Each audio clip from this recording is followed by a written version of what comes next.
Hi students, welcome back to our YouTube channel ನಮ್ಮ Vedanta SSLC. ಇವತ್ತಿನ thumbnail ನೋಡಿ ನಿಮಗೆ ಗೊತ್ತಾಗಿದೆ. So social second chapter extension of British rule in India one ಶಾರ್ಟಲ್ಲಿ ಮುಗಿಸೋಣ. ಸೊ ಸಿಂಪಲ್ ಆಗಿ ಎಕ್ಸ್ಪ್ಲೈನ್ ಮಾಡ್ತೀನಿ. ಒಂದು ಒಳ್ಳೆ PPT ರೆಡಿ ಮಾಡಿದ್ದೀನಿ. ತಡ ಮಾಡೋದು ಬೇಡ, ಸ್ಟಾರ್ಟ್ ಮಾಡೋಣ. ಓಕೆ, ಸೊ ಈ ಟಾಪಿಕಲ್ಲಿ ಅಥವಾ ಈ ಚಾಪ್ಟರಲ್ಲಿ ನಾವು ಏನೇನು ಕವರ್ ಮಾಡ್ತೀವಿ ಅಂತ ಅಂದರೆ, ಆಂಗ್ಲೋ ಮರಾಠಾ ವಾರ್ಸ್ ಬಗ್ಗೆ ತಿಳ್ಕೊತೀವಿ. Then the consolidation of British power, no succession rights for adopted children. ಇದು ಯಾಕೆ, ಈ ಸೆಂಟೆನ್ಸ್ ಯಾಕೆ ಬಂತು ಅನ್ನೋದನ್ನು ನಾನು ಎಕ್ಸ್ಪ್ಲೈನ್ ಮಾಡ್ತೀನಿ. Then Lord Wellesley, subsidiary alliance, Dalhousie, doctrine of lapse, then Anglo Sikh wars. ಇಷ್ಟ್ರ ಬಗ್ಗೆನೂ ಇವತ್ತಿನ ಕ್ಲಾಸಲ್ಲಿ ಒಂದೇ ಸ್ಟ್ರೆಚ್ಚಲ್ಲಿ ಒನ್ ಶಾರ್ಟಲ್ಲಿ ನಾನು ಎಕ್ಸ್ಪ್ಲೈನ್ ಮಾಡ್ತೀನಿ. Let start. First extension of British rule in India ಅಂತ ಅಂದರೆ, ಮೊದಲು ಇತ್ತು ಕೆಲವೊಂದು ಪ್ರಾಂತ್ಯದಲ್ಲಿ ಅವರ ಪ್ರಾಬಲ್ಯವನ್ನು ಸಾಧಿಸೋದಕ್ಕೆ ಸ್ಟಾರ್ಟ್ ಮಾಡಿದ್ರು. ಅದನ್ನು ಕಾಲಕ್ರಮೇಣ ಇಡೀ ಭಾರತದ ತುಂಬೆಲ್ಲ ಅದನ್ನು ಅವರ ಪವರ್ನ ಅಥವಾ ಕಂಟ್ರೋಲ್ನ ಎಕ್ಸ್ಟೆನ್ಷನ್ ಹರಡಿಸೋದಕ್ಕೆ ಸ್ಟಾರ್ಟ್ ಮಾಡಿಕೊಂಡ್ರು. So through the Carnatic wars the English made the other European countries not to challenge them in India.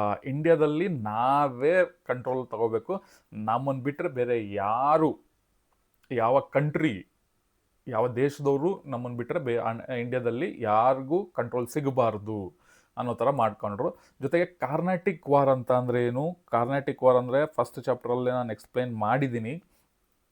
So Carnatic war ಅಂತ ಅಂದರೆ ಬ್ರಿಟಿಷ್ ಮತ್ತು ಫ್ರೆಂಚ್ ಈಸ್ಟ್ ಇಂಡಿಯಾ ಕಂಪ್ನಿ ಮಧ್ಯೆ ಒಂದು ಜಿದ್ದಾಜಿದ್ದಿ ಹೋರಾಟ ಸ್ಟಾರ್ಟ್ ಆಗುತ್ತೆ. ಅಂದರೆ ಭಾರತದಲ್ಲಿ ನಾವು ಮೇಲು ಅಂತ ಇಬ್ಬರು ಹೋರಾಡೋದಕ್ಕೆ ಸ್ಟಾರ್ಟ್ ಮಾಡ್ತಾರೆ. ಆವಾಗ ಅವರಿಬ್ಬರು ಮಧ್ಯೆ ಒಂದು ವಾರ ಆಗಿ, ಸೊ ಫೈನಲಿ ಬ್ರಿಟಿಷ್ ಅವ್ರು ಗೆಲ್ತಾರೆ. ಸೊ ಇಂಡಿಯಾದಲ್ಲಿ ಸೊ ಪ್ರಾಬಲ್ಯ ಹೊಂದುವಂಥದ್ದು ಬ್ರಿಟಿಷರು. So through the Carnatic wars the English made other European countries not to challenge them in India. So Carnatic war ಮೂಲಕ, ಗೆಲ್ಲೋದ್ರ ಮೂಲಕ ಸೊ ಅವರು ಒಂದು ಸಂದೇಶನ ರವಾನೆ ಮಾಡ್ತಾರೆ. ಅಂದರೆ ಇಂಡಿಯಾದಲ್ಲಿ ನಮ್ಮನ್ನು ಚಾಲೆಂಜ್ ಮಾಡೋದಕ್ಕೆ ಯಾರಿಂದನೂ ಸಾಧ್ಯ ಇಲ್ಲ ಅನ್ನೋದನ್ನು ಮೆಸೇಜ್ನ ಪಾಸ್ ಮಾಡ್ತಾರೆ. They gained complete political control over Bengal through Plassey and Buxar battle. Buxar ಮತ್ತು ಬ್ಯಾಟಲ್ ಆಫ್ ಬಕ್ಸರ್ ಮತ್ತು ಬ್ಯಾಟಲ್ ಆಫ್ ಪ್ಲಾಜಿನ ನಾನು ಎಕ್ಸ್ಪ್ಲೈನ್ ಮಾಡಿದ್ದೀನಿ ಫಸ್ಟ್ ಚಾಪ್ಟರಲ್ಲಿ. ಸೊ ಈ ಬ್ಯಾಟಲ್ ಆಫ್ ಬಕ್ಸರ್ ಮತ್ತು ಬ್ಯಾಟಲ್ ಆಫ್ ಪ್ಲಾಜಿ ಮೂಲಕ ಅವರು ಬೆಂಗಾಲಲ್ಲಿ ಫುಲ್ ಕಂಪ್ಲೀಟಾಗಿ ಒಂದು ಪೊಲಿಟಿಕಲ್ ಕಂಟ್ರೋಲ್ನ ತಗೊತಾರೆ. ಸೊ ಬೆಂಗಾಲ್ ಇಲ್ಲಿ ಮಾರ್ಕ್ ಮಾಡಿದ್ದೀನಿ. ಸೊ ಕಂಪ್ಲೀಟ್ ಪೊಲಿಟಿಕಲ್ ಪವರ್ನ ತಗೊಳ್ಳೋ ಮೂಲಕ ಅವರು ಅವರ ಪ್ರಾಬಲ್ಯವನ್ನು ಮೆರೀತಾರೆ. Okay, next, by 1765 they had gained control over most of the eastern parts of India. 1765ರಲ್ಲಿ ನಾನು ಅವಾಗಲೇ ಹೇಳಿದೆ, ಒಂದೊಂದೇ ಸ್ವಲ್ಪ ರಾಜ್ಯಗಳನ್ನ ಅಥವಾ ಸ್ವಲ್ಪ ಪ್ರದೇಶಗಳನ್ನ ಅವರು ವಶಪಡಿಸ್ಕೊತ ಬಂದರು. ಸೊ 1765 ಅಷ್ಟರಲ್ಲಿ so they gained control over most of the eastern parts of the India. Most of the eastern ಪಾರ್ಟ್ಸಲ್ಲಿ ಅವರ ಕಂಟ್ರೋಲ್ನ ಅವರು ಸಾಧಿಸಿದ್ರು. Since Marathas and Mysore states were dominant in southern and western part of India, the hold of British was restricted to Bengal and Bombay regions only. So Marathas ಮತ್ತು Mysore states ಅಂತ ಏನಿತ್ತು, ಅದು southern part of India and western part of ಇಂಡಿಯಾದಲ್ಲಿ ಒಂದು ಅವ್ರದ್ದೇ ಒಂದು control ಇತ್ತು. ಅವ್ರನ್ನ ಮೀರ್ಸೋಕ್ಕೆ ಯಾರ ಕೈಯಲ್ಲೂ ಆಗ್ತಾ ಇರಲಿಲ್ಲ. ಸೊ ಹಾಗಾಗಿ ಈ ಬ್ರಿಟಿಷರನ್ನ ಬೆಂಗಾಲ್ ಮತ್ತು ಬಾಂಬೆ ರೀಜನ್ಗೆ ಮಾತ್ರ ರಿಸ್ಟ್ರಿಕ್ಟಾಗಿ ಇದ್ರು ಬ್ರಿಟಿಷರು. ಸೊ ಮೈಸೂರು, ಮರಾಠಾಸ್ ಅಲ್ಲಿಗೆಲ್ಲ ಹೋಗಕ್ಕೆ ಆಗಿರಲಿಲ್ಲ. ಸೊ ಕಾಲಕ್ರಮೇಣ ಅಲ್ಲಿಗೂ ಹೋದರು, ಅದನ್ನು ನಾನು ಎಕ್ಸ್ಪ್ಲೈನ್ ಮಾಡ್ತೀನಿ ನೆಕ್ಸ್ಟ್ ಸ್ಲೈಡಲ್ಲಿ. ಬಟ್ ಸದ್ಯದ ಮಟ್ಟಿಗೆ ಸೊ ಮೈಸೂರು ಮತ್ತು ಮರಾಠನ ಅವರು ಕಂಟ್ರೋಲಿಗೆ ತೊಗೊಳಕ್ಕೆ ಆಗ್ತಾ ಇರಲಿಲ್ಲ. ಯಾಕಂದ್ರೆ ಅದು ಫುಲ್ಲು ಡಾಮಿನೆಂಟ್ ಕಂಟ್ರಿ, ಅಲ್ಲಿದ್ದ ರಾಜರು ಅಷ್ಟೇ ಸ್ಟ್ರಾಂಗ್ ಆಗಿದ್ದರು. ಓಕೆ, ಸೊ ಮೈಸೂರು ಇಲ್ಲಿ ಬರುತ್ತೆ, ಮರಾಠಾಸ್ ಇಲ್ಲಿ ಬರುತ್ತೆ. ಎರಡು ರೆಡ್ ಕಲರಲ್ಲಿ ಮಾರ್ಕ್ ಮಾಡಿದ್ದೀನಲ್ಲ, ಇದು ಮರಾಠ, ಇದು ಮೈಸೂರು.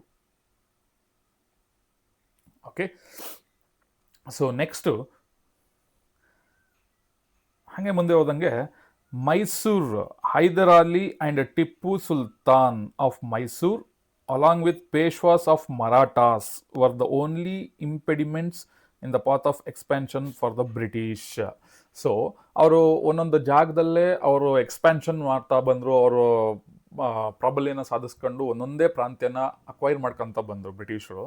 ಬಟ್ ಮಧ್ಯದಲ್ಲಿ ಈ ಮೈಸೂರು ಮತ್ತು ಮರಾಠ ಅದೊಂದು ಒಂದು ಕಗ್ಗಂಟಾಗಿ ಪರಿಣಮಿಸ್ತು. ಯಾಕೆ ಅಂತ ಅಂದರೆ ಅದನ್ನು ಕಂಟ್ರೋಲ್ ಮಾಡೋಕ್ಕೆ ಆಗ್ತಾನೇ ಇರಲಿಲ್ಲ, ಅಂದರೆ ಕಂಟ್ರೋಲಿಗೆ ತಗೊಳಕ್ಕೆ ಆಗ್ತಾ ಇರಲಿಲ್ಲ. ಯಾಕಂದರೆ ಅಲ್ಲಿದ್ದಂತಹ ಮೈಸೂರು ಹೈದರ್ ಅಲಿ ಆ್ಯಂಡ್ ಟಿಪ್ಪು ಸುಲ್ತಾನ್ ಮೈಸೂರಲ್ಲಿದ್ದವರು ರಾಜರು, ಜೊತೆಗೆ ಪೇಶ್ವಾಸ್ ಆಫ್ ಮರಾಠಾಸ್ ಅವರೆಲ್ಲರೂ ಸ್ಟ್ರಾಂಗ್ ಆಗಿದ್ದರು. ಹಾಗಾಗಿ ಆ ಎರಡೂ ಸ್ಟೇಟ್ನ, ಮರಾಠ ಮತ್ತು ಮೈಸೂರು ಸ್ಟೇಟ್ನ ಅವರು ಕಂಟ್ರೋಲಿಗೆ ತಗೊಳಕ್ಕೆ ಆಗ್ತಾ ಇರಲಿಲ್ಲ.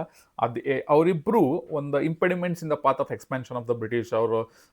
ಬ್ರಿಟಿಷರು ಅವರು ಕಂಟ್ರೋಲಿಗೆ ತಗೊಳ್ಳೋ ಅಂಥ ವೇಗನ ಕಂಟ್ರೋಲ್ ಮಾಡಿದ್ರು. ಓಕೆನಾ? ಸೊ ಅದಾದ ಮೇಲೆ the others were 6 in the north western region.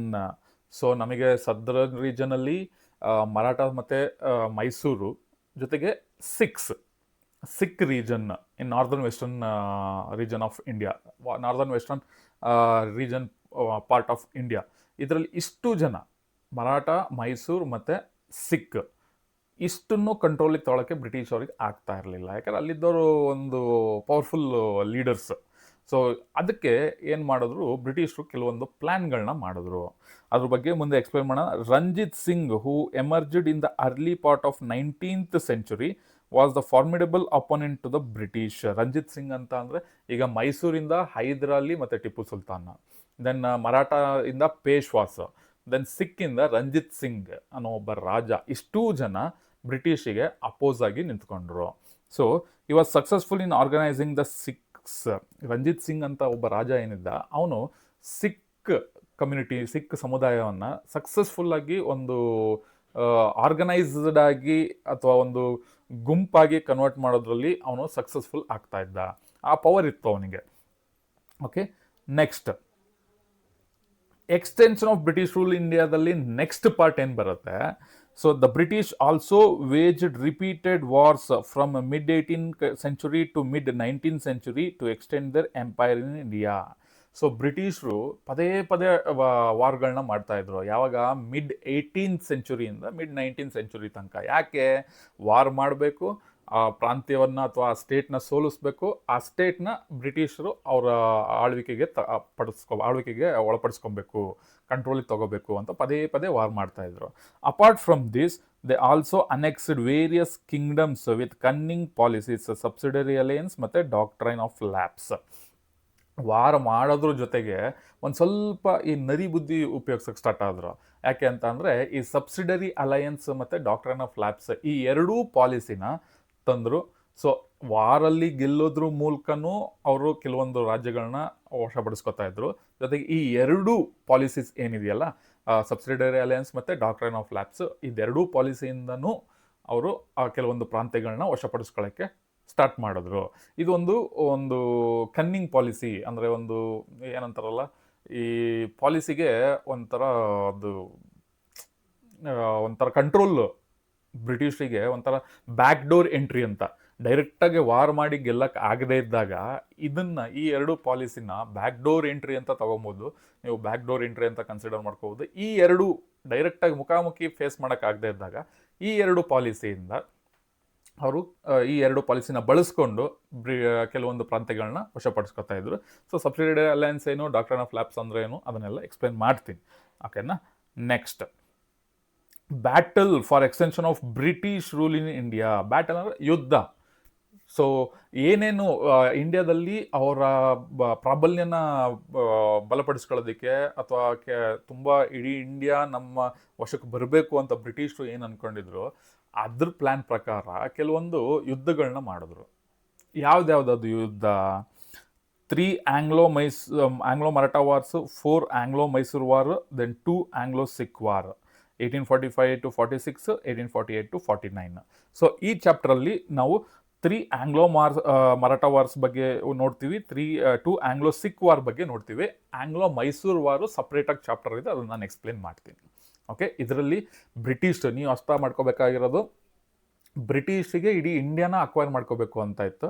But ಮಾಡ್ಕೋತಾ ಇದ್ರು ಕೆಲವೊಂದು ಪ್ರಾಂತ್ಯಗಳನ್ನ ವಾರ್ ಮಾಡೋ ಮೂಲಕ, ಅಥವಾ ಕೆಲವೊಂದು ಕನ್ನಿಂಗ್ ಪಾಲಿಸಿ ಅಂತ ಏನು ಹೇಳಿದೆ, subsidiary alliance, doctrine of lapse, ಅದ್ರ ಮೂಲಕ ಬ್ಯಾಕ್ ಡೋರ್ ಎಂಟ್ರಿ ಮೂಲಕ ಕೆಲವೊಂದು ಪ್ರಾಂತ್ಯಗಳನ್ನ ಅಥವಾ ಸ್ಟೇಟ್ನ ವಶಪಡಿಸ್ಕೊತಾ ಇದ್ರು. ಸೊ ಆ ಥರ ಮಾಡಿಕೊಂಡು ಅವರು ಹೋಗುವಾಗ ಅಲ್ಲಿ ಅಡ್ಡ ಆಗಿದ್ದು ಟಿಪ್ಪು ಸುಲ್ತಾನ್, ಹೈದರಾಲಿ ಮೈಸೂರಲ್ಲಿ, ಜೊತೆಗೆ ಪೇಶ್ವಾಸ್ ಇನ್ ಮರಾಠಾಸ್ ಮತ್ತು ರಂಜಿತ್ ಸಿಂಗ್ ಇನ್ ಸಿಖ್. ಓಕೆ, ಸೊ ಇಷ್ಟು ಜನ ಅವ್ರಿಗೆ ಅಪೋಸ್ ಆದರು. ಸೊ ಅಪೋಸ್ ಆದಾಗ ಏನು ಮಾಡಬೇಕು, ಅವ್ರನ್ನೆಲ್ಲ ನಾನು ವಶಪಡಿಸ್ಕೊಳ್ಳೇಬೇಕು, ಹಂಗೆ ಬಿಡಬಾರ್ದು, ಹಂಗೆ ಬಿಟ್ಟರೆ ನಮ್ಮನ್ನು ಮುಂದುವರಿಯೋಕ್ಕೆ ಬಿಡಲ್ಲ. ಮರಾಠ, ಸಿಖ್ ಸ್ಟೇಟ್ ಏನಿದೆ ಅಥವಾ ಮೈಸೂರು ಸ್ಟೇಟ್ ಏನಿದೆ ಅದೆಲ್ಲ ನಮಗೆ ಸಿಗಬೇಕು ಅಂತಂದರೆ ವಾರ್ ಮಾಡಲೇಬೇಕು. ಜೊತೆಗೆ ಈ ಅಲಯನ್ಸ್, ಸಬ್ಸಿಡರಿ ಅಲಯನ್ಸ್ ಮತ್ತು ಡಾಕ್ಟರ್ ಆಫ್ ಲ್ಯಾಬ್ಸ್, ಈ ಎರಡೂ ಪಾಲಿಸಿಗಳನ್ನ ನಾವು ಯೂಸ್ ಮಾಡಿಕೊಂಡು ಇದೆಲ್ಲದನ್ನು ನಾವು ವಶಪಡಿಸ್ಕೋಬೇಕು ಅಂತ ಹೊರಟರು. ಅವಾಗ ಏನಾಯಿತು, ಆಂಗ್ಲೋ ಮರಾಠ ಅಂದರೆ ಬ್ರಿಟಿಷ್, ಆಂಗ್ಲೋ ಅಂದರೆ ಬ್ರಿಟಿಷ್, ಮರಾಠ, ಸೊ ಅವ್ರ ಮಧ್ಯೆ 3 ವಾರ ಆಗುತ್ತೆ. ಜೊತೆಗೆ ಬ್ರಿಟಿಷ್ ಮತ್ತು ಮೈಸೂರು ಮಧ್ಯ 4 ವಾರ ಆಗುತ್ತೆ. ಜೊತೆಗೆ ಬ್ರಿಟಿಷ್ ಮತ್ತು ಸಿಖ್ ಮಧ್ಯ 2 ವಾರ ಆಗುತ್ತೆ. ಸೊ ಇದರಲ್ಲಿ ಮೈಸೂರು ಮತ್ತು ಬ್ರಿಟಿಷ್ ಮತ್ತು ಮೈಸೂರು ಬಗ್ಗೆ ಆಗಿರೋ 4 ವಾರ ನೆಕ್ಸ್ಟ್ ಚಾಪ್ಟರಲ್ಲಿ ಎಕ್ಸ್ಪ್ಲೈನ್ ಮಾಡ್ತೀವಿ. ಇದರಲ್ಲಿ ಆಂಗ್ಲೋ ಮರಾಠ ವಾರ್ ಮತ್ತು ಆಂಗ್ಲೋ ಸಿಖ್ ವಾರ್ ಬಗ್ಗೆ ನೋಡೋಣ. ಓಕೆನಾ? Next Anglo Maratha wars.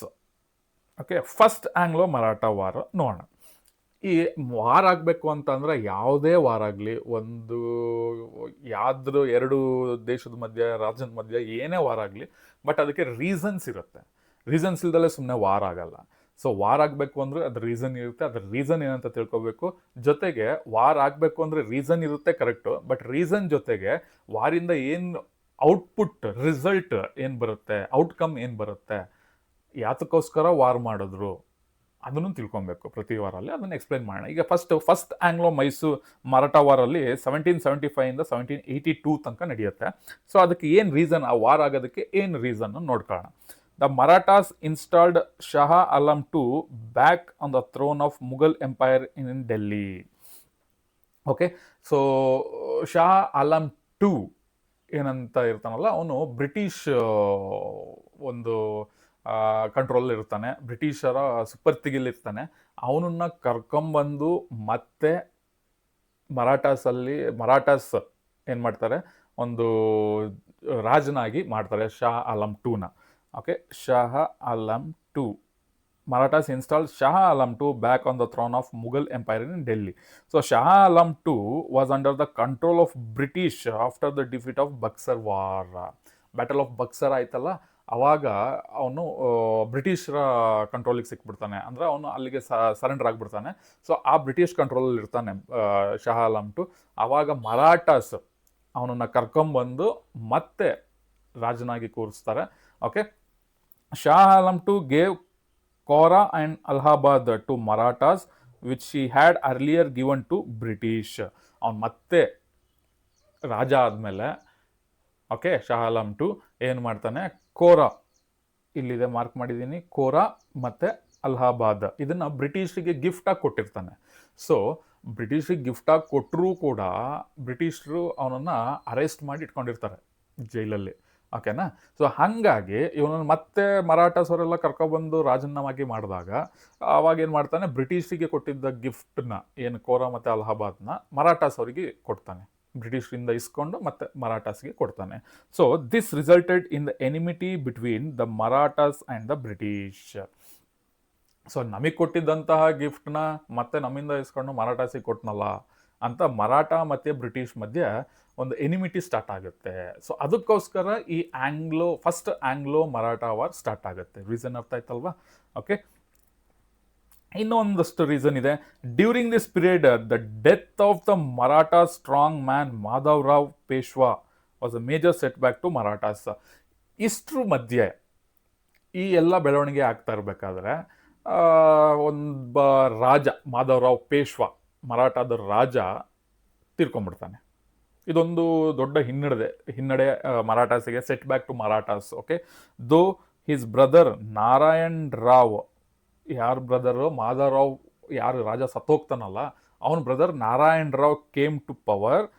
He was murdered by his uncle Raghunath Rao. ಈ ಫೋಟೋದಲ್ಲಿದ್ದಾರಲ್ಲ ಇವರೇ ರಘುನಾಥ್ ರಾವ್.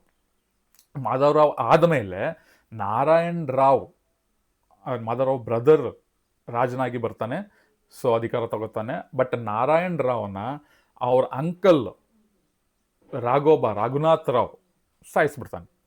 ಓಕೆನಾ. Then this result in fighting for the Peshwa post. Peshwa ಅಂತ ಅಂದರೆ ಒಂದು ಹೈಯೆಸ್ಟ್ ಪೋಸ್ಟ್, ಒಂದು ಸಿ ಎಮ್ ಅಥವಾ ಸ್ಟೇಟಲ್ಲಿ ಸಿ ಎಮ್ ಅಥವಾ ಸೆಂಟ್ರಲ್ ಹೋದ್ರೆ ಪಿ ಎಮ್, ಆ ಥರ ಹೈಯೆಸ್ಟ್ ಪೋಸ್ಟು ಪೇಶ್ವಾ ಅಂತ ಅಂದರೆ.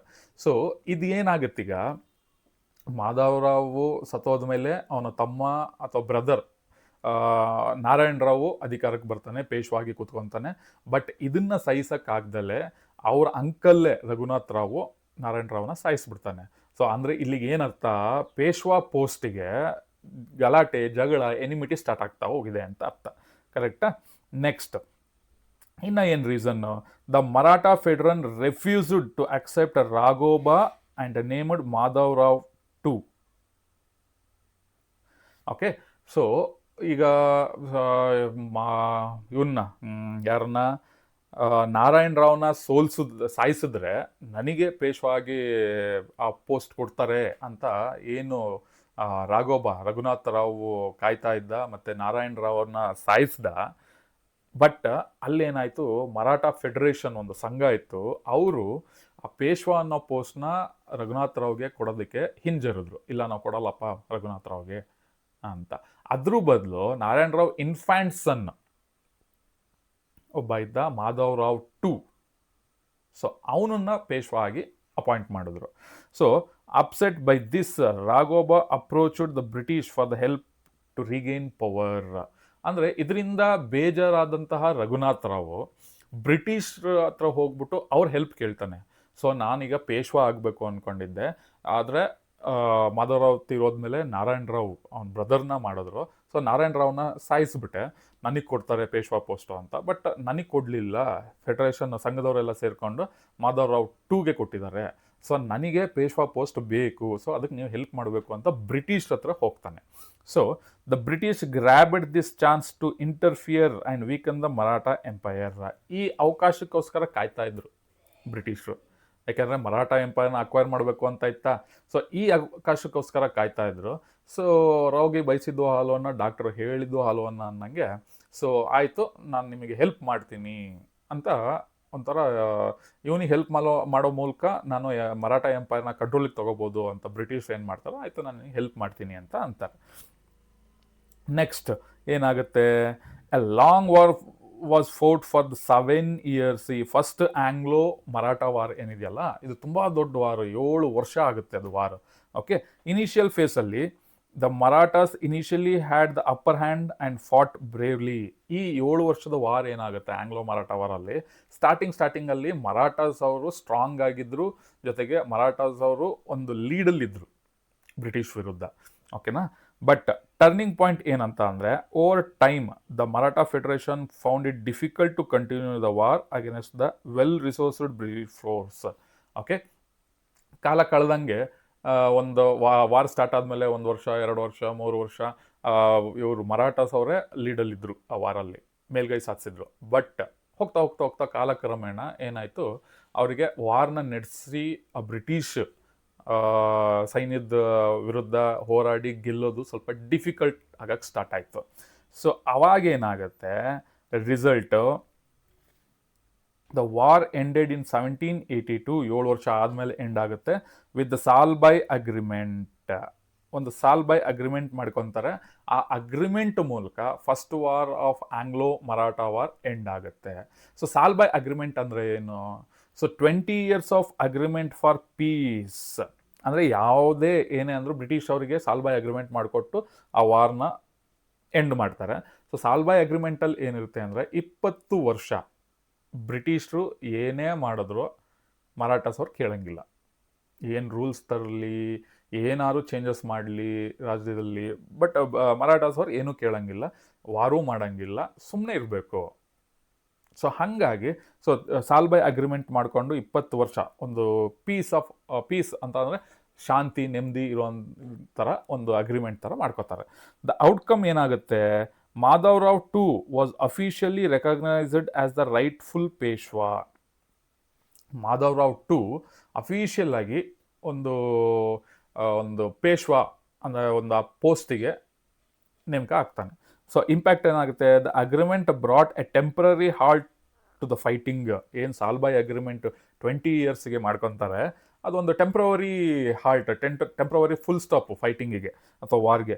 ದೋ the British had successful entered Maratha internal politics. ಅಂದರೆ ಒಂದು ಆ ಗಲಾಟೆ ಆಗಲ್ಲ, ದೊಂಬಿ ಆಗಲ್ಲ, ವಾರ್ ಆಗಲ್ಲ, ಅದು ಒಂದು ಟೆಂಪ್ರವರಿ ಫುಲ್ ಸ್ಟಾಪ್ ಸಿಕ್ತು. ಬಟ್ ಬ್ರಿಟಿಷರು ಮರಾಠ ಒಳಗೆ, ಮರಾಠ ಸ್ಟೇಟ್ ಒಳಗೆ ಕಾಲಿಟ್ಟಾಯಿತು, ಒಂದು ಇಂಟರ್ನಲ್ ಪಾಲಿಟಿಕ್ಸ್ ಸ್ಟಾರ್ಟ್ ಮಾಡ್ತಾರೆ. ಓಕೆನಾ.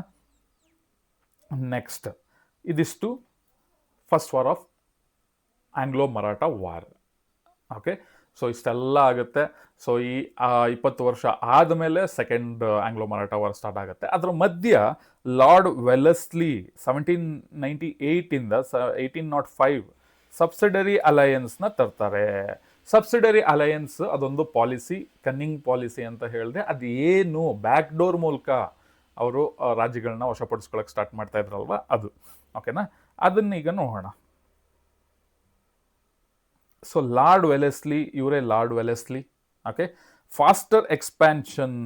When lord Wellesley arrived as governor general, the British started growing much quicker.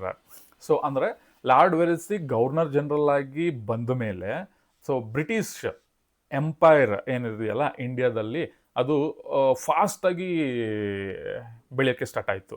Growing much quicker.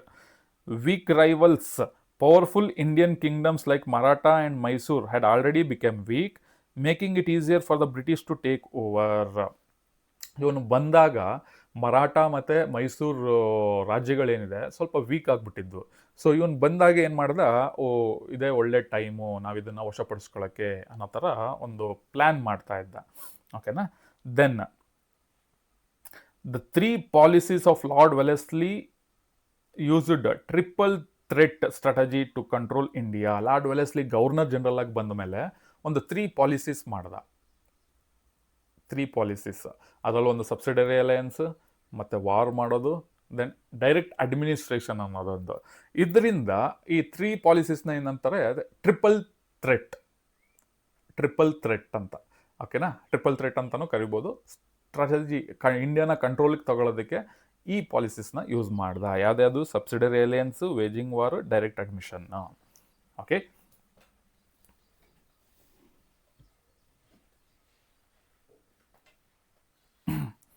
Okay. Next, subsidiary alliance ಅಂದರೆ ಏನು? This was basically a military protection agreement between British East India Company and the Indian state. ಅಂದರೆ subsidiary alliance ಅಂತ ಅಂದರೆ ಒಂದು military protection agreement between British ಮಧ್ಯೆ states, Indian states British ಮತ್ತು Indian states ಮಧ್ಯ ಆಗುವಂಥ ಮಿಲಿಟರಿ ಪ್ರೊಟೆಕ್ಷನ್ ಆ್ಯಕ್ಟ್. ಅಂದರೆ military, ನಿಮಗೆ ಸಮಯ ಬಂದಾಗ, ಕಷ್ಟ ಅಂತ ಬಂದಾಗ ನೀವು ಇಂಡಿಯನ್ ಸ್ಟೇಟ್ಸಿಗೆ ಹೇಳ್ತಾರೆ, ಸೊ ನೀವು ನಿಮ್ಮ ಸ್ಟೇಟ್ ಬಿಟ್ಟು ಇನ್ನೊಂದು ಸ್ಟೇಟ್ ಮೇಲೆ ನೀವು ವಾರ್ ಮಾಡಬೇಕು ಅಂತ ಅಂದಾಗ, ನಿಮ್ಮ ಹತ್ರ ಆ ಥರ ವಾರ್ ಮಾಡೋದಕ್ಕೆ ನಿಮ್ಮ ಹತ್ರ ಮಿಲಿಟ್ರಿ ಅಂದರೆ ಸೋಲ್ಜರ್ಸ್ ಅಥವಾ ಎಕ್ವಿಪ್ಮೆಂಟ್ಸ್ ಏನೂ ಇಲ್ಲದೆ ಇದ್ದಾಗ ನಾವು ಅದನ್ನು ನಿಮಗೆ ಒದಗಿಸ್ತೀವಿ ಅನ್ನೋ ಥರ ಒಂದು military protection act. This was friendly trap. ಅಂದರೆ ಈ ಅಗ್ರಿಮೆಂಟ್ ತಂದಾಗ ಕೆಲವು ರಾಜರು ಏನಂತ ಅನ್ಕೊಂಡ್ರು, ನಮಗೆ ಸಪೋರ್ಟ್ ಮಾಡೋಕ್ಕೆ ಈ ಥರ ಮಾಡ್ತಾಯಿದ್ದಾರೆ, ಹೆಲ್ಪ್ ಮಾಡ್ತಾ ಇದ್ದಾರೆ ಅಂತ. ಈ ಬ್ರಿಟಿಷರು ನರಿ ಬುದ್ಧಿ ಏನಂದರೆ, ಅದೇ ಹೇಳಿದ್ನಲ್ಲ, back door entry. So first support ಮಾಡೋ ಥರ ಮಾಡಿ ಆ ರಾಜ್ಯನ ವಶಪಡಿಸ್ಕೋಬೇಕು. ಅದಕ್ಕೆ ಅದು friendly trap. Indian kings had to keep a British army in their place and pay for its maintenance. In return the British promised protection, but the king lost his independence. ನಾನು ಯಾವಾಗಲೇ ಹೇಳಿದೆ ಅಲ್ವಾ. ಸೊ ಈ subsidiary alliance ಏನಂತ ಅಂದರೆ, ಆ British army ಏನು ಬರುತ್ತಲ್ಲ, ಅವ್ರಿಗೆ ಅವಶ್ಯಕತೆ ಇದ್ದಾಗ, ನಾನು ಯಾವುದೋ ಒಂದು ರಾಜ್ಯದ ರಾಜ, ನಾನು ಇನ್ನೊಂದು ರಾಜ್ಯದ ಮೇಲೆ ದಾಳಿ ಮಾಡಿ ಅದನ್ನು ವಶಪಡಿಸ್ಕೋಬೇಕು, ಬಟ್ ನನ್ನ ಹತ್ರ ಅಷ್ಟು ಮಿಲಿಟರಿ ಫೋರ್ಸ್ ಇಲ್ಲ, ನೀವು ನಮಗೆ ಸಪೋರ್ಟ್ ಮಾಡಿ ಅಂತ ಅಂತೀವಿ. ಆವಾಗ ಬ್ರಿಟಿಷ್ ಅವ್ರು ಏನಂತಾರೆ, ಆಯಿತು, ಸಬ್ಸಿಡರಿ ಅಲಯನ್ಸ್ ಪಾಲಿಸಿಗೆ ಸೈನ್ ಮಾಡಿ, ನಾವು ನಿಮಗೆ ಎಷ್ಟು ಅಗತ್ಯಕ್ಕೆ ಬೇಕೋ ಅಷ್ಟು ಮಿಲಿಟರಿ ಫೋರ್ಸ್ನ ನಾವು ಕಳಿಸ್ಕೊಡ್ತೀವಿ ಅಂತ ಅಂತಾರೆ. ಓಕೆ, ನಾನು ಸೈನ್ ಮಾಡ್ತೀನಿ. ಸೈನ್ ಮಾಡಿದ್ಮೇಲೆ ಆ ಸಬ್ಸಿಡರಿ ಅಲಯನ್ಸಲ್ಲಿ ರೂಲ್ಸ್ ಏನಿದೆ ಗೊತ್ತಾ, ನಾನು ಸೈನ್ ಮಾಡಿ ನಾನು ಬ್ರಿಟಿಷ್ ಆರ್ಮಿನ ಕರೆಸ್ಕೊಂಡ್ರೆ ನನ್ನ ರಾಜ್ಯದಲ್ಲೇ ನಾನೇ ಇಟ್ಕೊಂಡು ಅದ್ರ ಪೂರ್ತಿ ಖರ್ಚು ವೆಚ್ಚಗಳನ್ನ ನಾನು ನೋಡ್ಕೊಬೇಕು. ಸೊ ಅದ್ರ ಪ್ರಕಾರ ಅವ್ರು ನಮಗೆ ಸಪೋರ್ಟ್ ಮಾಡ್ತಾರೆ. ಈ ಥರ ಮಾಡಿದಾಗ ಸೊ ನನ್ನ ಒಬ್ಬ ರಾಜ್ಯದ ರಾಜ ಆಗಿ ನನ್ನ ಪವರ್ ಅಥವಾ ನನ್ನ ಇಂಡಿಪೆಂಡೆನ್ಸಿ, ಸೊ ಸ್ವಂತವಾಗಿ ನಿರ್ಧಾರ ಮಾಡುವಂಥದ್ದು ಅಥವಾ ಅದೆಲ್ಲ ಕಳ್ಕೊಂಡ್ಬಿಡ್ತೀನಿ. ಸೊ ಅದನ್ನೇ ಹೇಳ್ತಾ ಇರೋದು ಸಬ್ಸಿಡರಿಯನ್ಸ್, ಅದನ್ನೇ ಫ್ರೆಂಡ್ಲಿ ಟ್ರ್ಯಾಪ್ ಅನ್ನೋದು. So waging war, if a state refuse to join the British or become a threat, Lord Wellesley used direct military force to defeat them. Okay, fourth Anglo Mysore war, ಅದು next explain ಮಾಡ್ತೀನಿ, ಇವಾಗ ನಿಮಗೆ ಅರ್ಥ ಆಗಲ್ಲ. Waging war, ಈ subsidiary ಅಲಯನ್ಸಿಗೆ ನೀವು ಒಪ್ಪಲಿಲ್ಲ ಅಂತ ಅಂದರೆ, ನೀವು state refuse to join the British, so ಅವರಿಗೆ ಥ್ರೆಟ್ ಮಾಡೋದು. ಸೊ ನೀವು ಇದಕ್ಕೆ ಒಪ್ಪಲೇಬೇಕು, ಇಲ್ಲ ಅಂತ ಅಂದರೆ ನಾನೇ ನಿಮ್ಮ ವಿರುದ್ಧ ದಾಳಿ ಮಾಡಿ ನಾನು ವಶಪಡಿಸ್ಕೊತೀನಿ. ಯಾಕೆ ಅಂತ ಅಂದರೆ listen year.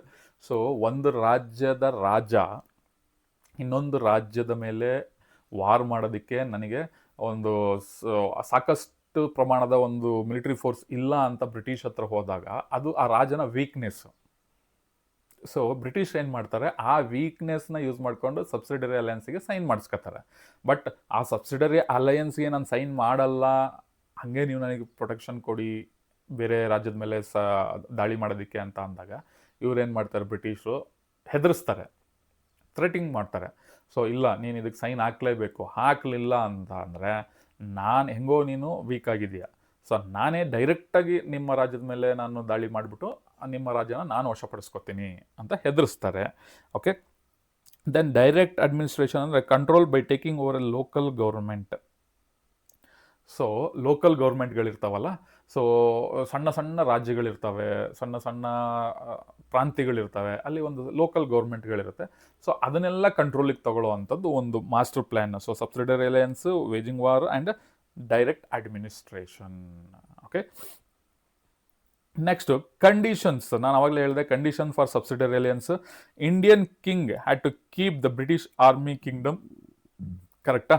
Then king had to bear the expenses of army, ಅದ್ರ ಖರ್ಚು ವೆಚ್ಚ ಎಲ್ಲ ಅವ್ರನ್ನ ನೋಡ್ಕೋಬೇಕು. King had a British resident in his court. So ಪ್ರತಿಯೊಂದು ರಾಜ್ಯದಲ್ಲಿ ಒಂದು ಕೋರ್ಟ್ ಅಂತ ಇರುತ್ತೆ. ಸೊ ಅಲ್ಲಿ ಬ್ರಿಟಿಷ್ ರೆಸಿಡೆನ್ಸ್, ಬ್ರಿಟಿಷ್ ಅವ್ರನ್ನ ನೀವು ಆ ಕೋರ್ಟಲ್ಲಿ ನೇಮಿಸ್ಕೊಬೇಕು ಅಂತ. So king could not appoint any other Europeans, ಬ್ರಿಟಿಷ್ನ ಬಿಟ್ಟು ಇನ್ನು ಯಾರನ್ನೂ ಅಲ್ಲಿ ಅಪಾಯಿಂಟ್ ಮಾಡ್ಕೊಳ್ಳೋಕ್ಕೆ ಅವಕಾಶ ಇರಲ್ಲ. ಅದು ಒಂದು ಕಂಡೀಷನ್ನ. Enter any agreement, the permission of the governor general was mandatory. So governor general ಅಂತ ನೀವು ಆ ಬ್ರಿಟಿಷರನ್ನ ನೀವು ಕೋರ್ಟಲ್ಲಿ ಅಪಾಯಿಂಟ್ ಮಾಡ್ಕೊಬೇಕು. ಸೊ ಯಾವುದೇ ಬೇರೆ ರಾಜ್ಯಗಳ ಮಧ್ಯೆ ಯಾವುದೇ ಅಗ್ರಿಮೆಂಟಿಗೆ ಸೈನ್ ಹಾಕಬೇಕು ಅಂದರು ಆ ಗವರ್ನರ್ ಜನರಲ್, ಬ್ರಿಟಿಷ್ ಅವ್ರನ್ನ ನೀವು ಅಪಾಯಿಂಟ್ ಮಾಡ್ಕೊಂಡಿರ್ತೀರಲ್ಲ, ಆ ಗವರ್ನರ್ ಜನರಲ್ ಪರ್ಮಿಷನ್ ಬೇಕು, ಅದು mandatory. Company offer protection to the states. ಇಷ್ಟೆಲ್ಲ ಮಾಡ್ಕೊಂಡ್ರೆ ನಿನ್ನ ರಾಜ್ಯನ ನಾನು ಸೇಫಾಗಿ ಪ್ರೊಟೆಕ್ಷನ್ ಮಾಡ್ತೀನಿ ಅಂತ ಅವರು ಸಬ್ಸಿಡರಿ ಅಲಯನ್ಸ್ ಮೂಲಕ ಬ್ರಿಟಿಷರು ಆಸೆ ಹುಟ್ಟಿಸ್ತಾರೆ. ಓಕೆ, ಇದೆಲ್ಲ ಮಾಡಿದಾಗ ಏನು ಮಾಡ್ತಾರೆ, ನನ್ನದೇ ರಾಜ್ಯ, ನನ್ನ ರಾಜ್ಯಕ್ಕೆ ಬ್ರಿಟಿಷರು ಸೋಲ್ಜರ್ಸ್ನ ಕರ್ಕೊಂಬಂದಿರ್ತೀನಿ. ಸೊ ಅವರಿಗೆ ಖರ್ಚು ವೆಚ್ಚ ಎಲ್ಲ ನಾನೇ ನೋಡ್ಕೋತೀನಿ. ಜೊತೆಗೆ ನನ್ನ ಕೋರ್ಟಲ್ಲಿ ಗವರ್ನರ್ ಜನರಲ್ ಆಗಿ ಬ್ರಿಟಿಷ್ ಅವ್ರನ್ನ ನಾನು ಅಪಾಯಿಂಟ್ ಮಾಡ್ಕೋತೀನಿ. ಸೊ ಇಷ್ಟೆಲ್ಲ ಮಾಡಿದ್ಮೇಲೂ ಕೂಡ ಬೇರೆ ರಾಜ್ಯದ ಜೊತೆಗೆ ಯಾವ್ದಾದ್ರು ಒಂದು ಅಗ್ರಿಮೆಂಟಿಗೆ ಸೈನ್ ಹಾಕಬೇಕು ಅಂದರೆ ಆ ಗವರ್ನರ್ ಜನರಲ್ ಪರ್ಮಿಷನ್ ಬೇಕು. ಅವ್ರು ಪರ್ಮಿಷನ್ ಕೊಡಲಿಲ್ಲ ಅಂದರೆ ಆಗಲ್ಲ. ಸೊ ಇವಾಗ ಏನು ಆಗುತ್ತೆ, ಸೊ ಆ ರಾಜನ ಒಂದು ಇಂಡಿಪೆಂಡೆಂಟ್ ಪವರ್ ಕಳ್ಕೊತಾನೆ. ಇಂಡೈರೆಕ್ಟ್ಲಿ ಈ ಸಬ್ಸಿಡರಿ ಅಲಯನ್ಸ್ ಮೂಲಕ, ಬ್ಯಾಕ್ ಡೋರ್ ಮೂಲಕ ಆ ರಾಜ್ಯವನ್ನು ಅವರು ಕಂಟ್ರೋಲಿಗೆ ತಗೊತಾರೆ. ಓಕೆ, ಸೊ ಇದರಿಂದ ಏನೇನು ಎಫೆಕ್ಟ್ ಆಗುತ್ತೆ? British could place local kings under their control through this policy. ಅದೇ ಹೇಳಿದೆ ನಾನು. ಸೊ ಈ ಪಾಲಿಸಿ ಮೂಲಕ ಬ್ಯಾಕ್ ಡೋರ್ ಎಂಟ್ರಿಲಿ ಸ್ಟಾರ್ಟಿಂಗಲ್ಲಿ ನಮಗೆ ಸಪೋರ್ಟ್ ಮಾಡ್ತಾರೆ ಅಂತ ಅನಿಸುತ್ತೆ, ಬಟ್ ಬ್ಯಾಕ್ ಡೋರ್ ಎಂಟ್ರಿಲಿ ಈ ಥರ ಎಲ್ಲ ಕಂಡೀಷನ್ಸ್ ಇದೆ. ಆವಾಗ ಲೋಕಲ್ ಕಿಂಗ್ಸ್ನ ಅವ್ರ ಕಂಟ್ರೋಲಿಗೆ ತೊಗೊತಾರೆ. The maintenance of army became easy. The Indian states subjected to severe economic exploitation. Then Hyderabad state was the first state accept this agreement. So subsidiary alliance ಬಂದ ಮೇಲೆ ಯಾವ ಸ್ಟೇಟು ಫಸ್ಟು ಸೈನ್ ಹಾಕಿದ್ದಿ ಪಾಲಿಸಿಗೆ ಅಂತ ಅಂದರೆ, ಈ ಅಗ್ರಿಮೆಂಟಿಗೆ ಅಂದರೆ ಹೈದರಾಬಾದ್ ಇಲ್ಲಿ ಮಾರ್ಕ್ ಮಾಡಿದ್ದೀನಿ ನೋಡಿ ಮ್ಯಾಪಲ್ಲಿ ರೆಡ್ ಕಲರ್. ಸೊ ಈ ಹೈದರಾಬಾದ್ ಸ್ಟೇಟ್ ಫಸ್ಟ್ ಈ ಪಾಲಿಸಿಗೆ ಸೈನ್ ಹಾಕಿದ್ದು. ಆಮೇಲೆ ಬೇರೆ ಬೇರೆ ಸ್ಟೇಟ್ ಅವರು ಸೈನ್ ಹಾಕಿದ್ದಾರೆ. ಓಕೆ, ಲೇಟರ್ ಹೈದರಾಬಾದ್ ಆದಮೇಲೆ ಯಾವ್ಯಾವುದು ಸೈನ್ ಹಾಕಿದ್ರು? ಮೈಸೂರು, ಇಲ್ಲಿದೆ ಮೈಸೂರು 1 ಅಂತ ಮಾರ್ಕ್ ಮಾಡ್ತಾ ಇದ್ದೀನಿ. ದೆನ್ ಅವಧ್, ತಾಂಜಾವೂರ್ ಬಿಹಾರ್, ಇದರಲ್ಲಿ ನೋಡಿ ರೆಡ್ ಕಲರ್ದು ಮಾರ್ಕ್ ಇದೆ. ಪೂನಾ ಇಲ್ಲಿದೆ. ಓಕೆ, ದೆನ್ ಅರ್ಕಟ್, ಓಕೆ, ಅರ್ಕಟ್ ಇಲ್ಲಿದೆ. ದೆನ್ ಗ್ವಾಲಿಯರ್ ಇಲ್ಲಿದೆ. ಓಕೆ, ಎಲ್ಲ ಕಲರಲ್ಲೇ ಮಾರ್ಕ್ ಮಾಡಿದ್ದೀನಿ ನಿಮಗೆ ಅರ್ಥ ಆಗಲಿ ಅಂತ. ದೆನ್ ಫಸ್ಟ್ ಹೈದರಾಬಾದ್ ಸೈನ್ ಹಾಕ್ತಾರೆ, ಅದಾದಮೇಲೆ ಇಷ್ಟೆಲ್ಲ ಸ್ಟೇಟ್ಸ್ಗಳು ಅದಕ್ಕೆ ಸೈನ್ ಹಾಕ್ತಾರೆ. ಈಗ ನೋಡಿ, ವಾರೇ ಮಾಡ್ದಂಗೆ ಇಂಡೈರೆಕ್ಟಾಗಿ ಸಬ್ಸಿಡರಿ ಅಲಯನ್ಸ್ ಅನ್ನೋ ಒಂದು ಆಸೆ ತೋರಿಸ್ಬಿಟ್ಟು ರಾಜ್ಯನೆಲ್ಲ ವಶಪಡಿಸ್ಕೋತಾರೆ. ಓಕೆನಾ?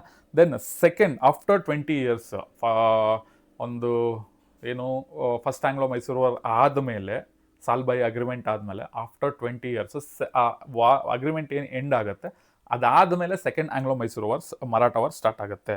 ಪದೇ ಆಂಗ್ಲೋ ಮೈಸೂರು ವಾರ್ ಅಂತಲೇ ಹೇಳ್ತಾ ಇದ್ದೀನಿ. Okay, then the difference among the Maratha chieftains was the reason for this war. ಅಂದರೆ ಮರಾಠ ಸ್ಟೇಟಲ್ಲಿ ಸಣ್ಣ ಸಣ್ಣ ರಾಜ್ಯರು ಇರ್ತಾರಲ್ವ, ಸೊ ಒಂದು ಸಣ್ಣ ಸಣ್ಣ ಸ್ಟೇಟ್ಗಳಿರ್ತವೆ, ಪ್ರಾಂತ್ಯಗಳಿರ್ತವೆ, ಅಲ್ಲೆಲ್ಲ ರಾಜ್ಯರು ಇರ್ತಾರೆ. ಆ ರಾಜ್ಯರ ಮಧ್ಯೆ ಡಿಫ್ರೆನ್ಸ್ ಆಫ್ ಒಪಿನಿಯನ್ ಸ್ಟಾರ್ಟ್ ಆಗುತ್ತೆ, ಕಿತ್ತಾಟ ಸ್ಟಾರ್ಟ್ ಆಗುತ್ತೆ. ಸೊ ಅವ್ರಗಳ ಮಧ್ಯೆ ಆಗಿದ್ದಂತಹ ಕಿತ್ತಾಟ ಆ ಎನಿಮಿಟಿಯಾಗಿ ಬೆಳೆಯುತ್ತೆ. ಅದು ಒಂದು ರೀಸನ್ ಈ second Anglo Maratha war start ಆಗೋಕ್ಕೆ. There was enmity between Yashwant Rao of Holkar family, Daulat Rao of Scindia family. Okay, ಇವರಿಬ್ಬರ ಮಧ್ಯ ಒಂದು ಎನಿಮಿಟಿ ಸ್ಟಾರ್ಟ್ ಆಗುತ್ತೆ. ಇವರಿಬ್ಬರು ಮರಾಠದವರೇ, ಬಟ್ ಫ್ಯಾಮಿಲಿ ಬೇರೆ, ಹೋಳ್ಕರ್ ಫ್ಯಾಮಿಲಿ ಅವರು ಮತ್ತು ಸಿಂಧ್ಯಾ ಫ್ಯಾಮಿಲಿ ಅವರು. ಸೊ ಇವರು ಯಶವಂತ್ ರಾವ್, ದೆನ್ ಇದು Daulat Rao. Okay, first image Yashwant Rao, second image Daulat Rao ಅವರು. ಓಕೆ, ಇದು reason second Anglo Maratha war start ಆಗೋಕ್ಕೆ main reason. In 1802 the army of Holkar defeated the armies of Scindia and the Peshwa Bajirao two. Okay, so Holkar family ಏನು ಮಾಡುತ್ತೆ, 1802 ಅಲ್ಲಿ ಒಂದು ವಾರ್ ಮಾಡಿ ಸಿಂಧ್ಯಾ ಫ್ಯಾಮಿಲಿ ಮತ್ತು ಪೇಶ್ವಾ ಬಾಜಿರಾವ್ ಟೂನ ಸೋಲಿಸುತ್ತೆ. So the Peshwa appeal to the British for help. Again ಯಾರು ನಿಮಗೆ ರಘುನಾಥ ರಾವ್ ಫಸ್ಟ್ ಆಂಗ್ಲೋ ಮೈಸೂರು ವಾರಲ್ಲಿ ನಾರಾಯಣ ರಾವ್ನ ಸಾಯಿಸ್ಬಿಟ್ಟು ಕೂರಕ್ಕೆ ಹೋಗ್ತಾನೆ, ಬಟ್ ಪೇಶ್ವಾ ಆಗಿ. ಬಟ್ ಒಂದು ಮರಾಠ ಫೆಡರೇಷನ್ ಏನಿರುತ್ತೆ ಅವರಿಗೆ ರಾಘೋಬಾ ಅಥವಾ ರಘುನಾಥ್ ರಾವ್ಗೆ ಅದು ಪೋಸ್ಟ್ ಕೊಡೋದಿಲ್ಲ. ಸೊ ಮಾಧವರಾವ್ ಟು ಅವ್ರನ್ನ ಕೂರಿಸ್ತಾರೆ. ಆವಾಗ ನನಗೆ ಆ ಪೇಶ್ವಾ ಪೋಸ್ಟ್ ಬೇಕು ಅಂತ ರಘುನಾಥ್ ರಾವ್ ಬ್ರಿಟಿಷ್ ಹೆಲ್ಪ್ ಕೇಳಕ್ಕೆ ಹೋಗ್ತಾನೆ. ಅದೇ ಥರ ಇಲ್ಲಿ ಪೇಶ್ವಾ ಬಾಜಿರಾವ್ ಈ ಹೋಳ್ಕರ್ ಫ್ಯಾಮಿಲಿ ವಿರುದ್ಧ ಸೋತ ಮೇಲೆ ಸೊ ಬ್ರಿಟಿಷ್ ಅವ್ರನ್ನ ಹೆಲ್ಪ್ ಕೇಳ್ತಾನೆ, ನಾನು ಒಂದು ಪೇಶ್ವಾ ಆಗಿ ಒಂದು ಅಧಿಕಾರನ ತಗೋಬೇಕು ಅಂತ. ಲಾರ್ಡ್ ವೆಲೆಸ್ಲಿ ಇರ್ತಾನೆ ಅವಾಗ. Finally got an opportunity to enter the affairs of the Marathas. Lord Wellesley enter ಆಗ್ತಾನೆ ಮರಾಠದೊಳಗೆ. ಇದು ಕೂಡ ಒಂದು ರೋಗಿ ಬಯಸಿದ್ದು ಹಾಲು ಅನ್ನ, ಡಾಕ್ಟರ್ ಹೇಳಿದ್ದು ಹಾಲು ಅನ್ನ ಅನ್ನಂಗೆ ನಿಮಗೆ ಆಯಿತು. ಕರೆಕ್ಟಾ? ಸೊ ಫಸ್ಟ್ ಆಂಗ್ಲೋ ಮರಾಠ ವಾರಲ್ಲೂ ಕೂಡ ನಿಮಗೆ ವೆಯ್ಟ್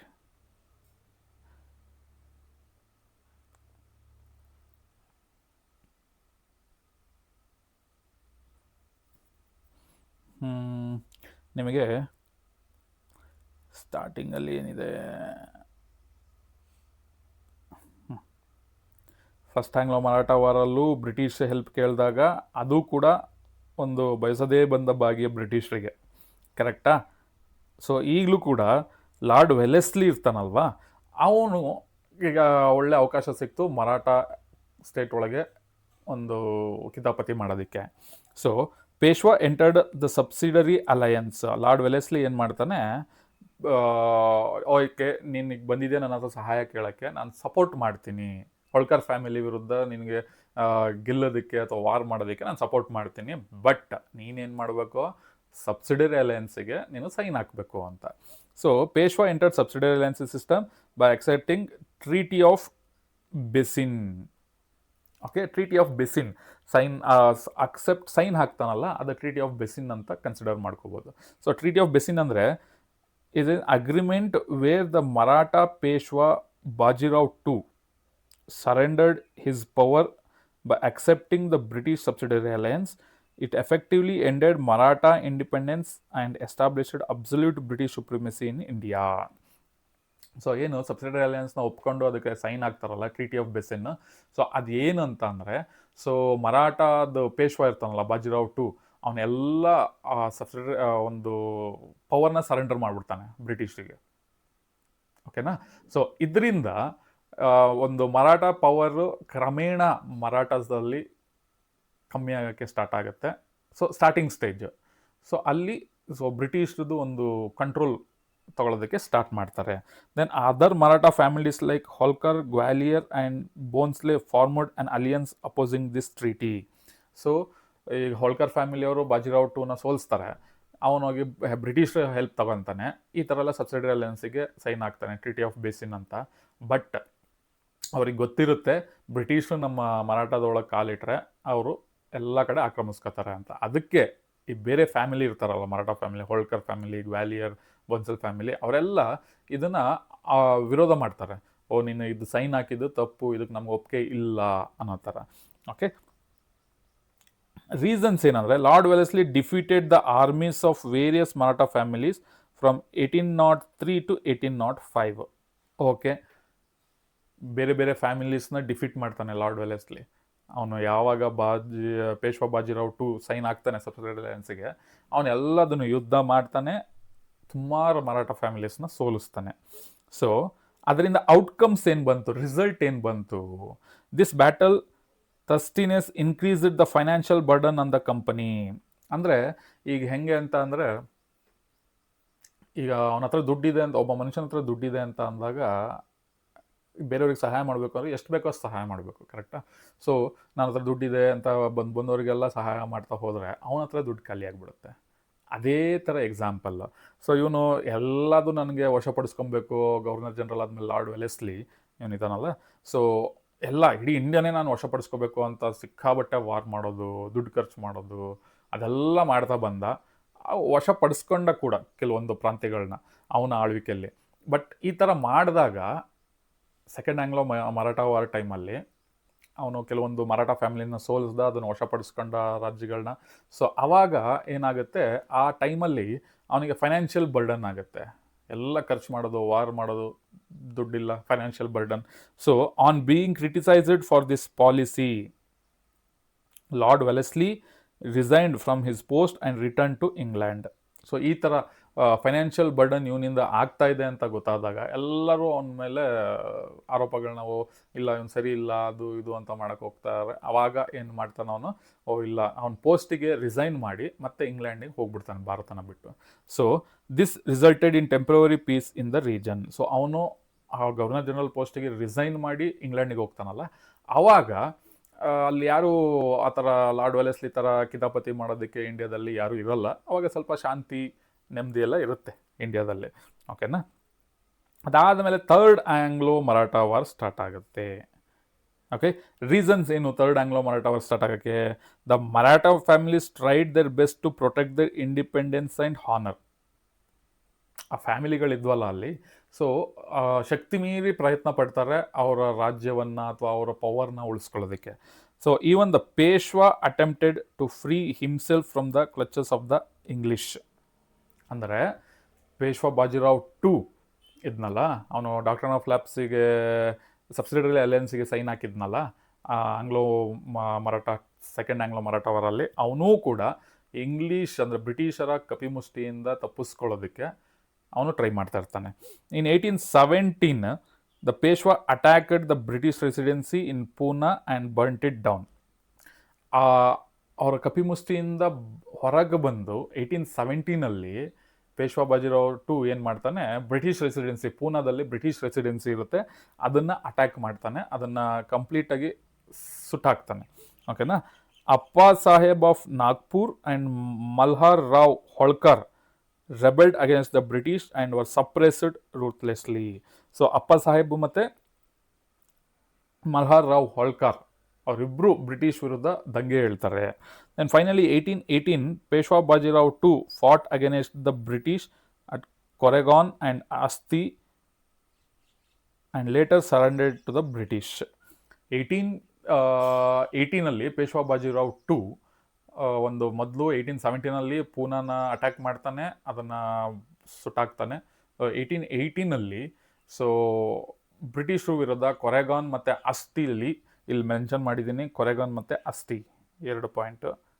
ಸೊ ಅಲ್ಲಿ ವಾರ್ ಮಾಡ್ತಾನೆ, ವಾರ್ ಮಾಡಿ ಸೋತು ಬ್ರಿಟಿಷರಿಗೆ ಸರೆಂಡರ್ ಆಗ್ತಾನೆ ಪೇಶ್ವಾ ಬಾಜಿರಾವ್ ಟು. ಓಕೆನಾ?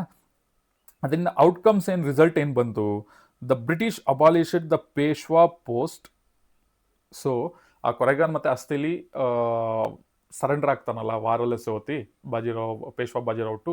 ಸೊ ಅದು ಸರೆಂಡರ್ ಆದಮೇಲೆ ಬ್ರಿಟಿಷ್ ಏನು ಮಾಡ್ತಾರೆ, ಆ ಪೇಶ್ವಾ ಅನ್ನೋ ಪೋಸ್ಟ್ನೇ ಒಂದು ಡಿಲೀಟ್ ಮಾಡಿಬಿಡ್ತಾರೆ, ಅಂದರೆ ಕ್ಯಾನ್ಸಲ್ ಮಾಡಿಬಿಡ್ತಾರೆ. And granted pension to Bajirao two. So ಏನಂತ ಅಂದರೆ, ನಿನಗೆ ಪೆನ್ಷನ್ ಕೊಡ್ತೀನಿ, ನೀನು ಸಾಯೋ ತನಕ ನೀನು ಸೈಲೆಂಟಾಗಿ ಸೈಡಲ್ಲಿ ಇದ್ಬಿಡು, ನಮ್ಮ ತಂಟಕ್ಕೆ ಬರಬೇಡ ಅಂತ ಅವರು ಕೊಡ್ತಾರೆ. Then they installed Pratap Simha, the descendant of Shivaji, ಅಂದರೆ ಶಿವಾಜಿಯ ವಂಶಸ್ಥರು Pratap Simha.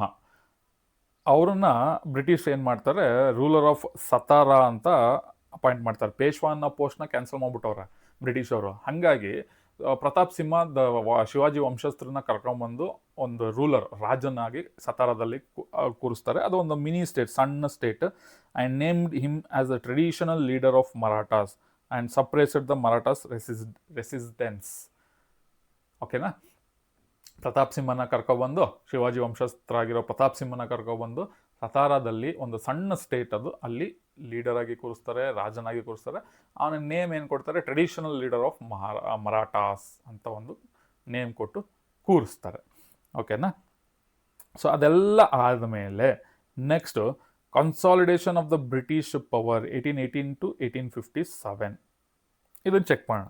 The British completed their agenda of ruling the entire India from 1818 to 1857. So ಬ್ರಿಟಿಷ್ರಿಗೆ ಏನಿತ್ತು ಒಂದು ಕನಸು, ಇಡೀ ಇಂಡಿಯಾನ ನಾನು ಅಕ್ವೈರ್ ಮಾಡ್ಕೊಬೇಕು, ಇಡೀ ಇಂಡಿಯಾನ ನಾನು ಕಂಟ್ರೋಲಿಗೆ ತೊಗೋಬೇಕು ಅಂತ, ಅದನ್ನು 1818ಇಂದ 1857 ಒಳಗೆ ಅದನ್ನು ಕನಸನ್ನು ನನಸು ಮಾಡ್ಕೊತಾರೆ. The occupied major states like Punjab, Sindh, Awadh and many other smaller states. Okay, so ಅವರು ತುಂಬ ಮೇಜರ್ ಸ್ಟೇಟ್ಸ್, ಸಣ್ಣ ಸಣ್ಣ ಸ್ಟೇಟ್ ಜೊತೆಗೆ ಮೇಜರ್ ಸ್ಟೇಟ್ ಪಂಜಾಬ್, ಸಿಂಧ್, ಅವಧ್ ಈ ಥರ ಎಲ್ಲದನ್ನು ಆಕ್ಯುಪೈ ಮಾಡ್ಕೊತಾರೆ. ಓಕೆನಾ? Then Anglo Sikh war start ಆಗುತ್ತೆ. ಈಗ ಮರಾಠಾಸ್ ಅವ್ರನ್ನ ಬಡ್ದಾಯಿತು, 3 ವಾರ್ಗಳನ್ನ ಮಾಡಿ ಈ ಸಬ್ಸಿಡರಿ ಅಲಯನ್ಸ್ನ ಇಟ್ಕೊಂಡು. ಈಗ ಆಂಗ್ಲೋ ಸಿಖ್ ವಾರ್ ಸ್ಟಾರ್ಟ್ ಆಗುತ್ತೆ. ಈ ಆಂಗ್ಲೋ ಸಿಖ್ ವಾರಲ್ಲಿ the political anarchy broke out in the Punjab after the death of king Ranjit Singh in 1839. ಆ ಸಿಖ್ ಕಮ್ಯುನಿಟಿನ ಕಂಟ್ರೋಲಿಗೆ ತಗೊಂಡು ಅದನ್ನು ಮುನ್ನಡೆಸ್ತಾ ಇದ್ದಿದ್ದು ರಂಜಿತ್ ಸಿಂಗ್ ಅನ್ನೋ ಒಬ್ಬ ರಾಜ. ಓಕೆ, ಸೊ ಆ ರಾಜ 1839ಅಲ್ಲಿ ಸತ್ತೋಗ್ಬಿಡ್ತಾನೆ. ಓಕೆ, ಸೊ ಅವಾಗಿಂದ ಸ್ಟಾರ್ಟ್ ಆಯಿತು ಈ Anglo Sikh war. The British attempted to invade Punjab violating the treaty of friendship of 1809 the had with the erstwhile king. The December 1848ಅಲ್ಲಿ a war broke out between the British and the Punjab. Okay, 1845ಅಲ್ಲಿ ಪಂಜಾಬ್ ಮತ್ತು ಬ್ರಿಟಿಷರ ಮಧ್ಯ war start ಆಗುತ್ತೆ. Sensing the danger from an outside force, the Hindus, Sikhs and Muslims got together to defeat the British. So ಬ್ರಿಟಿಷರ ಒಂದು military force ಏನಿತ್ತೋ ಅದು ಅವ್ರಿಗೆ ಅರ್ಥ ಆಯಿತು, ಇವರು ನಮ್ಮನ್ನು ಒಬ್ಬೊಬ್ಬರಾಗೆ ಸಿಂಗಲ್ ಆಗಿ ಹೋರಾಟ ಮಾಡೋಕ್ಕೆ ಹೋದ್ರೆ ನಮ್ಮನ್ನು ಸೋಲಿಸ್ಬಿಡ್ತಾರೆ ಅಂತ. ಅವಾಗ ಏನು ಮಾಡ್ತಾರೆ, ಹಿಂದೂಸು, ಸಿಖ್ಸು, ಮುಸ್ಲಿಮ್ಸು ಎಲ್ಲ ಸೇರಿಕೊಂಡು ಬ್ರಿಟಿಷ್ ವಿರುದ್ಧ ಹೋರಾಡೋದಕ್ಕೆ ಸ್ಟಾರ್ಟ್ ಮಾಡ್ತಾರೆ. Finally they had to accept defeat due to few traitor leaders. ಅಂದರೆ ಅಲ್ಲಿ ಒಳಗೊಳಗನೆ ಕೆಲವರು ರಾಜರು ಇರ್ತಾರೆ, ಒಳಗೊಳಗೇನೆ ಇದ್ದವರು ಅವರು ಇಂಡೈರೆಕ್ಟಾಗಿ ಬ್ರಿಟಿಷಿಗೆ ಸಪೋರ್ಟ್ ಮಾಡೋಕ್ಕೆ ಸ್ಟಾರ್ಟ್ ಆಗಿಬಿಡ್ತಾರೆ ವಾರ್ ಆಗಬೇಕಾದ್ರೆ. ಸೊ ಆ ಥರ ಶಕುನಿ ಬುದ್ಧಿ ಇರುವಂಥ ಕೆಲವು ಲೀಡರ್ಸಿಂದ ಇವರು ಈ ವಾರ್ನ ಸೋಲ್ಬೇಕಾಗತ್ತೆ, ಆಂಗ್ಲೋ ಸಿಖ್ ವಾರ್ನ. ಓಕೆ, ಅದರಿಂದ ಔಟ್ಕಮ್ಸ್ ಏನು ಬರುತ್ತೆ, ರಿಸಲ್ಟ್, ಸಿಖ್ ಲೂಸಸ್ ಬ್ಯಾಟಲ್, ವಾರ್ನ ಸೋಲ್ತಾರೆ. Then they signed a humiliating Lahore agreement in 1846. 1846 ಅಲ್ಲಿ ಲಾಹೋರ್ ಅಗ್ರಿಮೆಂಟ್ ಸೈನ್ ಆಗ್ತಾರೆ, ಅಂದರೆ ವಾರ್ ಸೋತ ಮೇಲೆ ಒಂದು ಲಾಹೋರ್ ಅಗ್ರಿಮೆಂಟ್ ಅಂತ ಮಾಡ್ತಾರೆ, ಅದು ಸೈನ್ ಆಗ್ತಾರೆ ಸಿಖ್ರು. ಸೊ ಅದು ಲಾಹೋರ್ ಅಗ್ರಿಮೆಂಟ್ ಅಂದರೆ ಏನು? The treaty forced the defeated Sikh empire to surrender valuable territories and pay massive war penalty to the British. ಅಂದರೆ ಲಾಹೋರ್ ಅಗ್ರಿಮೆಂಟ್ ಅಂದರೆ ಏನು? ಸೋತ ಮೇಲೆ ಸೊ ವಾರ್ ಮಾಡಿದ್ದಕ್ಕೆ ಒಂದು ಪೆನಾಲ್ಟಿ ಕಟ್ಟಬೇಕು ಅಂತ ಕಂಡೀಷನ್ ಇರುತ್ತೆ, ಅದು ಒಂದು ಪಾಯಿಂಟು. ಜೊತೆಗೆ ನಿಮ್ಮ ಹತ್ರ ಏನು ಬೆಲೆ ಬಾಳೋ ವಸ್ತುಗಳಿರ್ಬೋದು, ಒಂದು ಪ್ರಾಂತ್ಯ ಅಂತ ಅಂದರೆ ಒಂದು ಏರಿಯಾ ಅಥವಾ ಒಂದು ರಾಜ್ಯ, ಅದನ್ನೆಲ್ಲ ನಮಗೆ ಕೊಟ್ಬಿಡ್ಬೇಕು, ಒಪ್ಪಿಸ್ಬೇಕು ಅನ್ನೋದೊಂದು 2 ಪಾಯಿಂಟ್ ಇರುತ್ತೆ. Okay, it was considered deeply humiliating because it strictly limited the size of Sikh army and placed the British residence in Lahore, effectively ending their independent power. ಆಯಿತಾ? ಲಾಹೋರ್ ಅಗ್ರಿಮೆಂಟ್ ಸೋತಿದ್ದಾಯಿತು, ಅವರೊಳಗೇನೆ ಇದ್ದಂಥ ಕೆಲವರು ಮಾಡಿದ್ದ ಕಿತಾಪತಿಗಳಿಗೆ ಸೊ ಕೆಟ್ಟ ಬುದ್ಧಿಗೆ ಅವರು ವಾರ್ನ ಸೋತರು. ಸೊ ಸೋತ ಮೇಲೆ ಲಾಹೋರ್ ಅಗ್ರಿಮೆಂಟ್ಗೆ ಸೈನ್ ಆಗ್ತಾರೆ.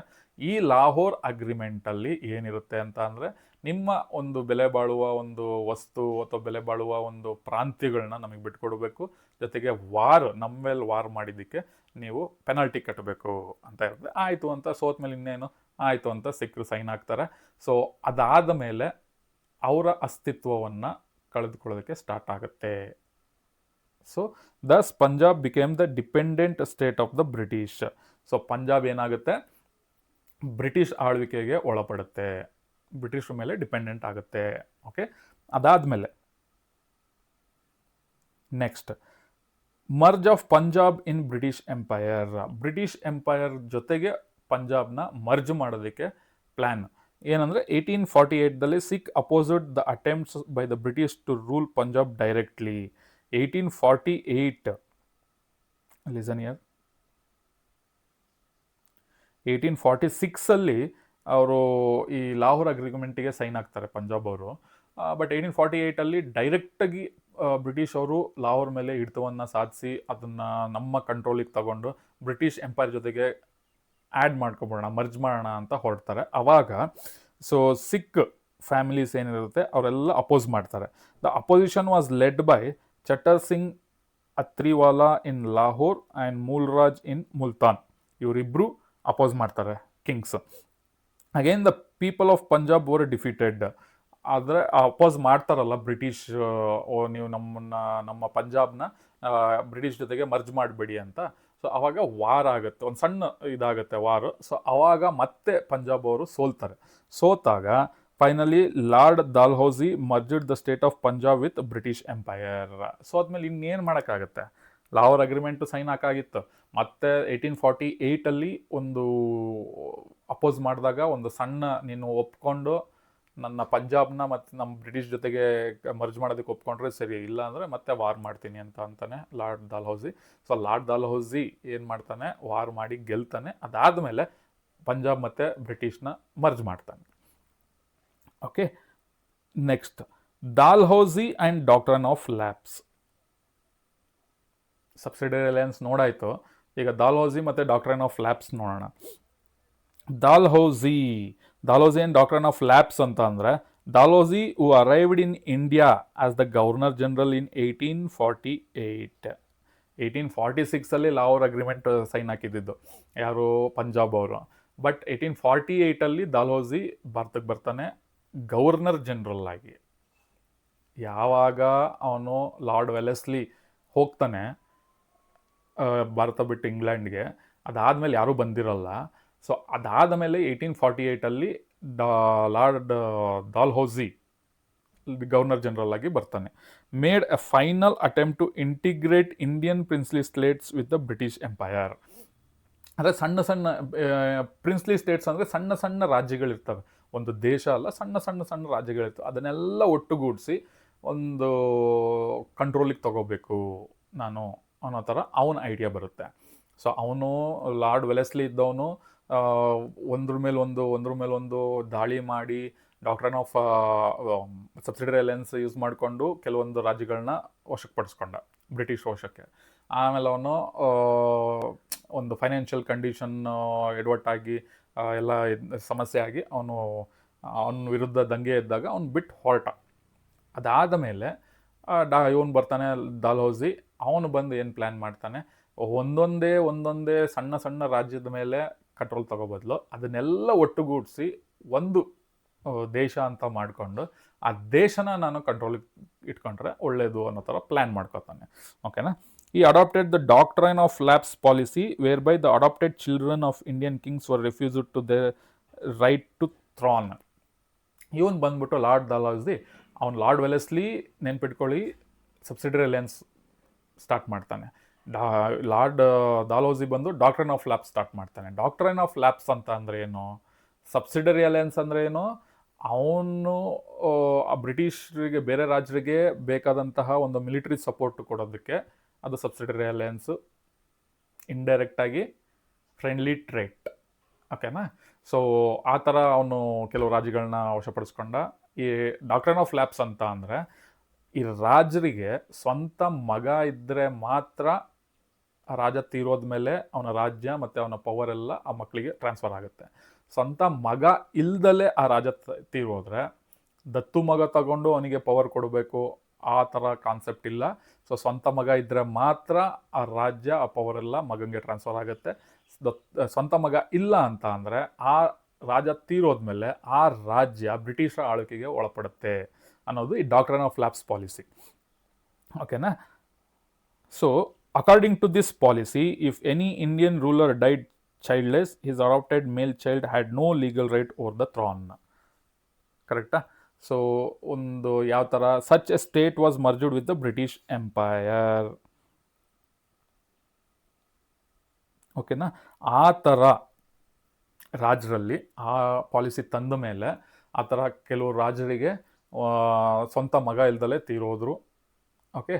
ಸೊ ಆ ಥರ ತೀರೋಗಿದ್ದ ರಾಜ್ಯನೆಲ್ಲ ಇವ್ರು ವಶಪಡಿಸ್ಕೊಂಡ್ರು. ಅಂಥ ರಾಜ್ಯಗಳು ಯಾವ್ದ್ಯಾವುದು ಅಂದರೆ ಸತಾರ, ಓಕೆ, ಇಲ್ಲಿ ಆರೆಂಜ್ ಕಲರಲ್ಲಿ ಮಾರ್ಕ್ ಮಾಡಿದೆ.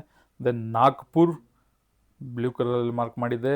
Sambalpur, red colour. Udaipur, green colour. Then Jhansi, pink colour. Jaipur, blue colour, light blue, came under this policy. Subsidiary alliance ಮತ್ತು ಡಾಕ್ಟ್ರೈನ್ ಆಫ್ ಲ್ಯಾಪ್ಸ್ ಎಷ್ಟು ಪ್ಲ್ಯಾಂಡ್ ಆಗಿ, ಅದಕ್ಕೆ ಹೇಳಿದ್ದು ಎರಡೂ ಕನ್ನಿಂಗ್ ಪಾಲಿಸಿ. ಬ್ಯಾಕ್ ಡೋರಲ್ಲಿ ಒಂದು ರಾಜ್ಯವನ್ನು ಪಡ್ಕೊಳ್ಳೋ ಅಂಥದ್ದು, ಅಂದರೆ ವಿತೌಟ್ ಕಾಸ್ಟ್, ಬುದ್ಧಿವಂತಿಕೆ. ಅಂದರೆ ವಾರ್ ಮಾಡಿದ್ರೆ ದುಡ್ಡು ಎಲ್ಲ ಖರ್ಚಾಗುತ್ತೆ, ಆಸ್ತಿ ಪಾಸ್ತಿ ಎಲ್ಲ ನಷ್ಟ ಆಗುತ್ತೆ. ಸೊ ಇದು ವಾರ್ ಆಗ್ದಲೇ ರಾಜ್ಯಗಳನ್ನ ವಶಪಡಿಸ್ಕೊಳ್ಳೋ ಅಂಥ ಎರಡೂ ಪಾಲಿಸಿಗಳು, ಕನ್ನಿಂಗ್ ಪಾಲಿಸಿ. ಸೊ ಇಷ್ಟು. ಸೊ ನಿಮ್ಮ first chapter extension of British rule in India, second chapter, sorry. So ಇದು ಒಂದೇ ಸ್ಟ್ರೆಚ್ಚಲ್ಲಿ ಒನ್ ಶಾರ್ಟಲ್ಲಿ ಎಕ್ಸ್ಪ್ಲೈನ್ ಮಾಡಿದ್ದೀನಿ. ಸೊ 3 ಆಂಗ್ಲೋ ಮರಾಠಾ ವಾರ್ ಮತ್ತು 2 Anglo Sikh war. So Anglo Sikh ವಾರ್ನ ಕಂಬೈನ್ ಮಾಡಿ ನಾನು ಎಕ್ಸ್ಪ್ಲೈನ್ ಮಾಡಿದ್ದೀನಿ. ಅದನ್ನೇನು ನಿಮಗೆ ಸಪ್ರೇಟಾಗಿ ಎಕ್ಸ್ಪ್ಲೈನ್ ಮಾಡ್ಬಿಟ್ಟು first Anglo Sikh war, explain ಮಾಡ್ಬಿಟ್ಟು ಸೆಕೆಂಡ್ ಆಂಗ್ಲೋ ಸಿಖ್ ವಾರ್ ಅದೆಲ್ಲ ಏನು ಕೇಳಲ್ಲ. ಸೊ ನಾರ್ಮಲಾಗಿ ಆಂಗ್ಲೋ ಸಿಖ್ ವಾರ್ ಬಗ್ಗೆ ಎಕ್ಸ್ಪ್ಲೈನ್ ಮಾಡಿ ಅಂತ ನಾನು ಏನು ಎಕ್ಸ್ಪ್ಲೈನ್ ಮಾಡಿದ್ದೀನಿ ಅದನ್ನು ನೀವು ಕಾಪಿ ಮಾಡ್ಕೊಬೋದು. ಓಕೆನಾ. ಸೊ ಇದ್ರ ಬಗ್ಗೆ ನಿಮಗೆ ಈ ಚಾಪ್ಟ್ರಲ್ಲಿ ಆಲ್ಮೋಸ್ಟ್ ನಿಮಗೆ ಎಷ್ಟು ಮಾರ್ಕ್ಸಿಗೆ ಕೇಳ್ತಾರೆ, ಬ್ಲೂ ಪ್ರಿಂಟ್ ಕೊಟ್ಟಿದ್ದಾರೆ. ಆ ಬ್ಲೂ ಪ್ರಿಂಟ್ ಪ್ರಕಾರನೇ ನಿಮಗೆ 3 ಮಾರ್ಕ್ಸಿಗೆ ಕೇಳಿದ್ರೆ ಈ ಚಾಪ್ಟರಿಂದ 3 ಮಾರ್ಕ್ಸ್ ಅಷ್ಟೇ ಕೇಳೋದು. 4 ಮಾರ್ಕ್ಸಿಗೆ ಕೊಟ್ಟಿದ್ರೆ 4 ಮಾರ್ಕ್ಸ್ ಅಷ್ಟೇ ಕೇಳೋದು. 2 ಮಾರ್ಕ್ಸ್ ಕೇಳಿದ್ರೆ 2 ಮಾರ್ಕ್ಸ್, ಅಥವಾ 1 ಮಾರ್ಕ್ಸಿಗೆ ಕೇಳಿದ್ರೆ 1 ಮಾರ್ಕ್ಸ್ ಅಷ್ಟೇ ಕೇಳೋದು. ಇನ್ನು ಬಿಟ್ಟು ಯಾವುದೇ ಕಾರಣಕ್ಕೂ ಕೇಳಲ್ಲ. ಓಕೆನಾ. ಆ ಬ್ಲೂ ಪ್ರಿಂಟ್ ಪ್ರಕಾರ ನಾನು ಬ್ಲೂ ಪ್ರಿಂಟ್ದು ಒಂದು ವಿಡಿಯೋ ಮಾಡ್ತೀನಿ. ಸೊ ಅದಾದ ಮೇಲೆ ಈ ಒನ್ ಶಾರ್ಟ್ ವಿಡಿಯೋ ಆಗಿದೆಯಲ್ಲ, ಇದಾದ ಮೇಲೆ 30 ಮಿನಿಟ್ಸ್ ಕ್ವಿಕ್ ಶಾರ್ಟ್ ವಿಡಿಯೋ ಕೂಡ ಮಾಡ್ತೀನಿ ರಿವಿಷನ್ನಿಗೆ. ಓಕೆ. ಇದನ್ನೆಲ್ಲ ನೋಡ್ಕೊಂಡು ಹೋಗೋಣ, ಏನು ತಲೆ ಕೆಡಿಸ್ಕೊಳ್ಳೋ ಅವಶ್ಯಕತೆ ಇಲ್ಲ. ಓಕೆ. ಸೊ ಮತ್ತೆ ನೆಕ್ಸ್ಟ್ ಇನ್ನೊಂದು ಚಾಪ್ಟರ್ ವಿಡಿಯೋ ಮ್ಯಾಥ್ಸ್ ಅಥವಾ ಸೋಷಿಯಲ್ ಜೊತೆಗೆ ನಾನು ಮತ್ತೆ ನಿಮ್ಮ ಮುಂದೆ ಬರ್ತೀನಿ. ಟಿಲ್ ದೆನ್ ಟೇಕ್ ಕೇರ್, ಬಾಯ್ ಬಾಯ್.